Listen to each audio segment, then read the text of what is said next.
Hit TV ప్రేక్షకులకు శుభాభివందనములు. దేవి భాగవతంకి స్వాగతం. ఈరోజు మనము అస్థికుని వృత్తాంతం గురించి తెలుసుకుందాం. అసలు ఈ అస్థికుడు ఎవరు అనే విషయాన్ని తెలుసుకుందాం. పూర్వం ఒకానొక సమయంలోని జగత్కారు మహాముని అనేటువంటి మహాముని అనేటువంటి నామంతోని ఒక మునీశ్వరుడు ఉండేవాడు. ఆయన దేశ పర్యటనలో తీర్థయాత్రలు చేసుకుంటూ తపస్సులు చేసుకుంటూ వెళుతూ ఉండేటప్పుడు ఆయన తపస్సు చేసే దగ్గర ఒక పెద్ద గోతిలోని తలక్రిందులై అన్నీ కూడా సర్పాలు వేలాడుతూ ఉన్నాయి. అంటే చాలామంది అక్కడ తలక్రిందులుగా అక్కడ వేలాడుతూ ఉన్నారనమాట. అది చూసి ఆయన, ఎవరు మీరంతా, ఎందుకు ఇట్లా వేలాడుతున్నారంటే, నాయనా నీవే మమ్మల్ని రక్షించగలుగుతావు, నీవు వివాహం చేసుకుంటే గాని, నీవు మా వంశాన్ని నిలబెడితే గాని, నీ వివాహం చేసుకుంటే గాని మాకు సద్గతి ప్రాప్తించదు అని చెప్పడం జరుగుతుంది. అప్పుడు ఆయన, మీరు చింతించొద్దు, నేను చేసుకోను, అయినప్పటికీ మీకు సద్గతిని ప్రాప్తించడానికి నేను వివాహం చేసుకోవాలి అంటే కనుక సనామధ్యేయులు అంటే నా పేరులాగే పేరు కలిగి ఉన్నటువంటి వారు దొరికినప్పుడు నేను తప్పకుండా వివాహం చేసుకుంటాను అని చెప్తాడు. ఇది ఇలా ఉండంగా ఒక పక్క కశ్యపుని, అంటే ఈ యొక్క కశ్యప ప్రజాపతి యొక్క భార్యలు, కశ్యపునికి ఇరువురి భార్యలు, ఆ ఇరువురి భార్యలు కూడా కద్రు, వినమ్రు అనే వినతులు అనేటువంటి ఇద్దరు భార్యలు నదీ తీరంలోని అక్కడ తిరుగుతూ ఉండే సమయంలోని వారికి అక్కడ ఒక అద్భుతమైనటువంటి అశ్వం కనిపిస్తుంది. అది సంధ్యా సమయం కావడం చేత ఆ సంధ్యా సమయంలోని వారికి ఆ అశ్వం అంటే ఆవు కనిపిస్తుంది.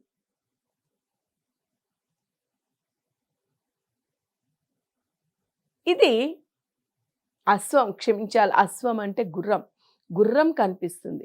ఈ గుర్రం అసలు అంటే చీకటి పడుతోంది. సంధ్య అంటే ఇటు వెలుతురు చీకటులు మధ్యన ఉండేటువంటి సమయం కాబట్టి, వెలుతురు నుంచి చీకటిలోకి వెళ్ళే సమయం కాబట్టి, ఒకరు ఇది శ్వేత అంటే తెలుపుదని, ఒకరు నలుపని అనుకుంటూ ఉన్నారు. అయితే ఇది ఖచ్చితంగా నలుపుదే అని చెప్పేసి కద్రు అంటుంది. వినతి కాదు, ఇది శ్వేతం అంటే తెలుపుదు అనేసి ఆమె చెప్తుంది. అయితే వాళ్ళిద్దరూ కూడా ఈ యొక్క ఆకతాయిగా అంటే ఒకళ్ళకొకళ్ళు ఒక పందెంగా పెట్టుకుంటారు. సరే, అయితే పందెం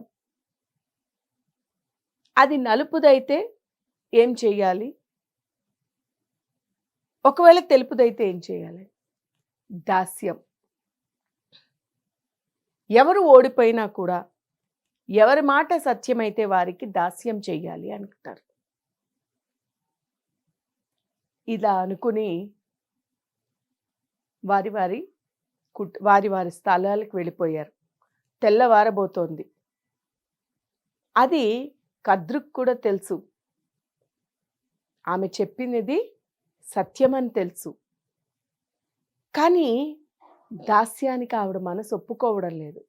అందుకని ఏదో ఒకటి చెయ్యాలి అని చెప్పి తన కుమారులందరినీ పిలిచి, తన పిల్లల్ని పిలిచి, అక్కడ ఉన్నటువంటి ఆ యొక్క అశ్వంనికి అంటే ఆ గుర్రం యొక్క తోకకి చుట్టుకోండి అని చెప్పేసింది. ఆవిడ చెప్పిన మాట విని కొన్ని సర్పాలు వెళ్ళి తోకకు చుట్టుకున్నాయి. కొన్ని తల్లి మాట వినలేదు. ఆ తల్లి మాట విననటువంటి సర్పాలని ఆవిడ శపించింది.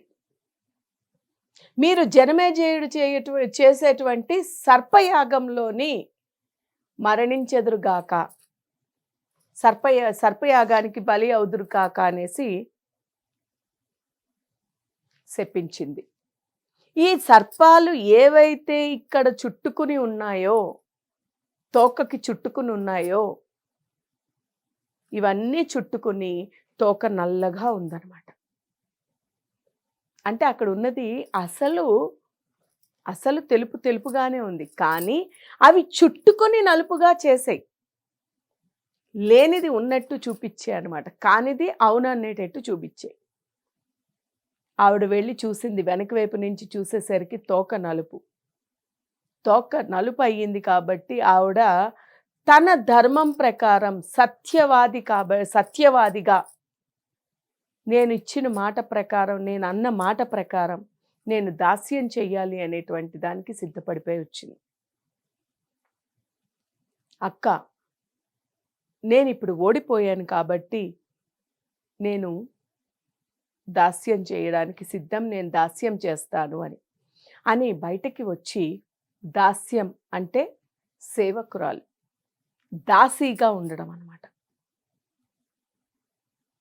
ఏ పని చెప్పితే అది చేయడం, వాళ్ళు ఎలా ఆడిస్తే అలా ఆడడం చెయ్యాలి. కాబట్టి ఆవిడ వినతి అక్కడ మాట్లాడి బయటకు వచ్చి కూర్చుని దిగులుగా కూర్చుంటుంది. ఇలా బాధతో కూర్చున్నటువంటి ఆవిడ దగ్గరికి తన కుమారుడైనటువంటి గరుత్మంతుడు వచ్చాడు. తల్లి, ఏమి అంత చింతతోని ఉన్నావు నువ్వు? నీ చింతకు కారణం ఏమిటి తల్లి అని చెప్పి బాధపడేటప్పుడు, నాయనా ఏం చెప్పమంటావు? నేను మీ పెద్ద తల్లికి, మీ పెద్దమ్మకి దాస్యురాలిని. అంటే నువ్వు ఎందుకు దాసివైనావు అని చెప్పేసి అడిగేసరికి, నాయనా మేము పందెం వేసుకున్నాం, పందెంలో ఓడిపోయిన కారణంగా నేను దాసిని అయ్యాను. ఇప్పుడు ఆవిడ ఎలా చెప్తే అలా చెయ్యాలి, ఎక్కడ ఉండమంటే అక్కడ ఉండాలి, ఎలా చెయ్యాలంటే అలా చెయ్యాలి అని అంటే, అమ్మా నువ్వు బాధపడకు, నేనున్నాను నీ కుమారుణ్ణి కాబట్టి నీ బాధని నేను స్వీకరించి పని అంతా నేనే చేస్తాను అని చెప్పేసి గరుత్మంతుడు అంటాడు. అని పెద్ద తల్లి దగ్గరికి వెళ్ళి, నా తల్లిని ఈ యొక్క బాధ నుంచి, అలాగే ఈ దాస్యం నుంచి విముక్తురాల్ని చెయ్యాలి అంటే నేనేం చెయ్యాలో చెప్పు, నీకేది చేయమంటే అది చేస్తాను, నా తల్లిని దయచేసి ఇందులో నుంచి విడుదల చెయ్యని కోరుకుంటాడు. సరే నేనేం చేయమన్నా చేస్తావా అనేసి ఆవిడ అడుగుతుంది. తప్పకుండా చేస్తాను, నా తల్లిని దాస్యత్వం నుంచి విముక్తురాల్ని చెయ్యాలి అని కోరుకుంటాడు. సరే నీవు అలా చేయదలిస్తే కనుక నీవు నాకు అమృతాన్ని తీసుకుని వచ్చి ఇవ్వు. నీవు అమృతాన్ని కనుక స్వర్గం నుంచి తెచ్చి నాకు ఇస్తే నీకు నీ తల్లిని దాస్యం నుంచి విముక్తురాల్ని చేస్తానని కోరుకుంటుంది. గరుత్మంతుడు ఎలాగైనా సరే తల్లిని రక్షించుకోవాలి, ఆ దాస్యత్వం నుంచి విడుదల చేయాలి అనేటువంటి భావనతోని ఆయన స్వర్గానికి బయలుదేరాడు. తక్షణమే స్వర్గానికి బయలుదేరి అక్కడి నుంచి అమృతాన్ని తీసుకురావడానికి ప్రయత్నించి దేవతలతోని యుద్ధం చేశాడు. ఆ యుద్ధంలోని గెలిచి ఆ అమృతాన్ని స్వీకరించుకుని వచ్చాడా లేదా అనేది రాబోయే ఎపిసోడ్లో మనం తెలుసుకుందాం.